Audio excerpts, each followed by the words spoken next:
Okay. Numbers, operations, and relationships.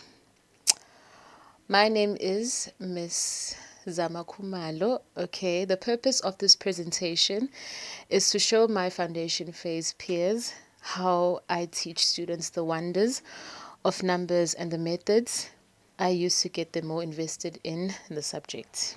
Okay, moving forward is why is the use of caps important? Okay, the caps is one of the best guidelines we use as teachers, and we can use it in order to help us structure the way we plan lessons as well. So this also allows us to see which fundamental areas our students excel at.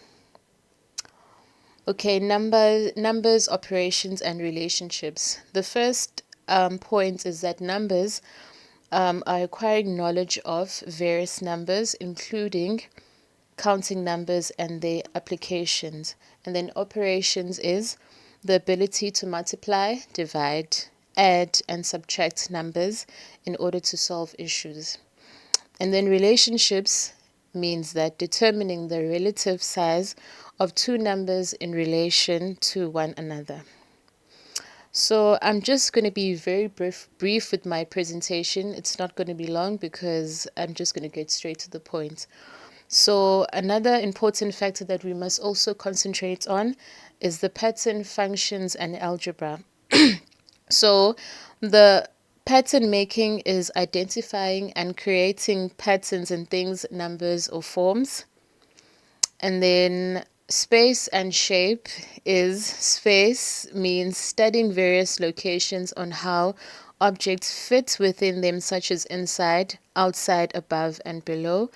And shape is learning about the various shapes, such as squares, triangles, and circles, as well as how to describe them. So I'm just going to move forward.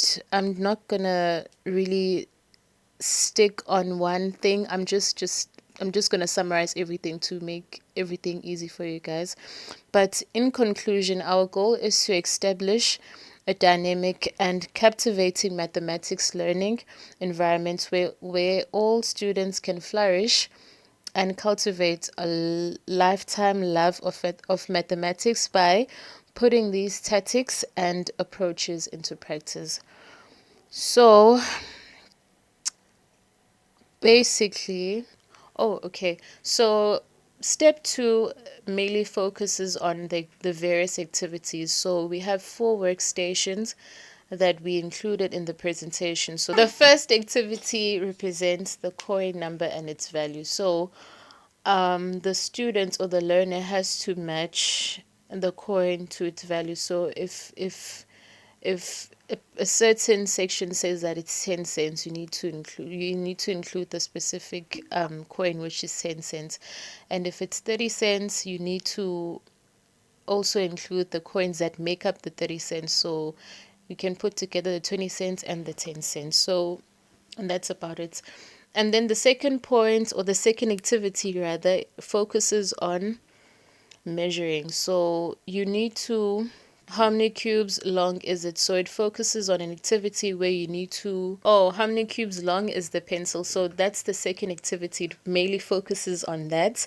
So we just need to do that activity because it focuses on just measuring.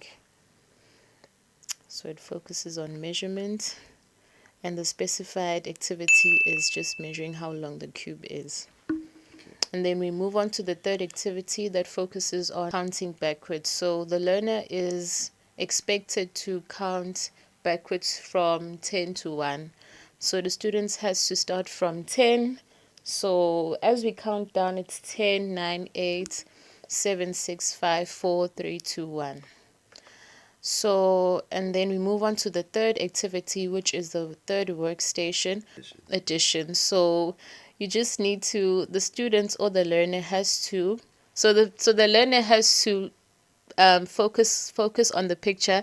So in the picture we have many blue cars and we have one red car. So the students has to identify in the picture how many cars are there altogether, including the red car. So the learner has to count first the red car, which is one, and then they also need to include the rest of the blue cars in the picture to add how many cars are all together.